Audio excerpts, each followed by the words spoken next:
নানা পৌরাণিক গাথায় নিমজ্জিত শহর তমলুক। প্রাচীনকালে এই শহর পরিচিত ছিল তাম্রলিপ্ত নামে। ভারতের স্বাধীনতা সংগ্রামে এই শহরের অবদান ছিল গুরুত্বপূর্ণ। এই তমলুক শহর আরও জনপ্রিয় সতীপীঠের কারণে। পৌরাণিক মতে এখানে বা পায়ের কোড়ালি পড়েছিল সতীর। সেখানে নির্মিত হয়েছে বর্গ ভীমার মন্দির। কাত্যায়নী চতুর্দশী তিথি এবং দুর্গাপুজোতে এই মন্দিরে ভিড় হয় দেখার মতো। ভিড়ের ঢল উপচে পড়ে মন্দিরে।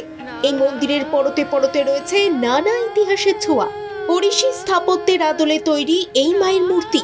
এই মন্দিরে 60 ফুট উঁচু দেউল রয়েছে। মন্দিরের দেওয়ালে টেরাকোটার অপূর্ব অলঙ্করণ দেখে মুগ্ধ হতে বাধ্য এখানে আগত ভক্তরা।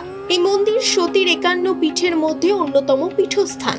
মন্দিরের ভিতরে কালো পাথরের মায়ের মূর্তি দেখলে আপনার মন চাইবে শ্যামা সঙ্গীত শুনতে শুনতে এক দৃষ্টিতে হাত জড়ো করে মায়ের দিকে তাকিয়ে থাকি।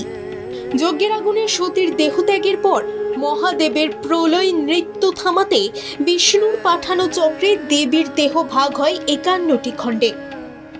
আর তার মধ্যেই দেবীর পায়ের গোড়ালির অংশটি পড়ে তমলুকের এই জায়গায়। ইতিহাসের পাতা উল্টালে দেখা যাবে এই মন্দির প্রতিষ্ঠা করেছিলেন ময়ূর বংশীয় তাম্রধ্বজ রাজা। শোল মাছের একটি গল্প জড়িত রয়েছে এই মন্দিরের প্রতিষ্ঠা নিয়ে।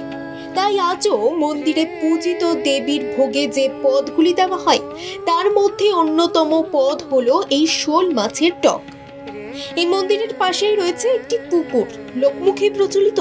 এই পুকুরে ডুব দিয়ে হাতে যে যা পান তা মনস্কামনা পূরণের লক্ষ্যে মন্দিরের ভিতরে থাকা গাছে সুতো দিয়ে বেঁধে যান। মনস্কামনা পূরণ হলে মন্দিরে এসে পুজো দেন তারা। ভাবছেন এই মন্দিরে কিভাবে যাবেন?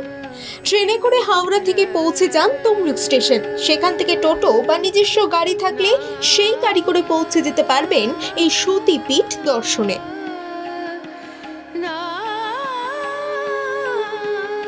ব্যুরো রিপোর্ট, বাংলা জাগো।